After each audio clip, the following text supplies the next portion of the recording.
ta diri sa strawberry o garlic nga bed.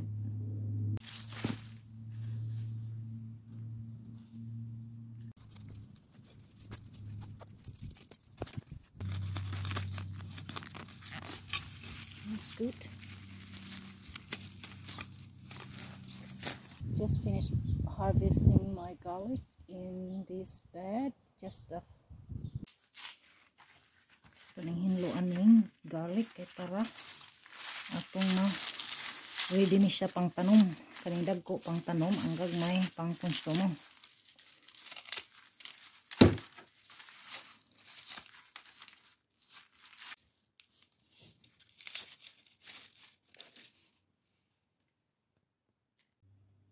Mia, come. Hello. How are you? Did you have a good time with Daddy? Ko nag-save ko og pinadako nga kinadak-an nga clove para akong itanom og balik. So, muna ikalima na ni nga generation. Unsa ni tawag na nimo ana? Kung sa tao pa great grandkids.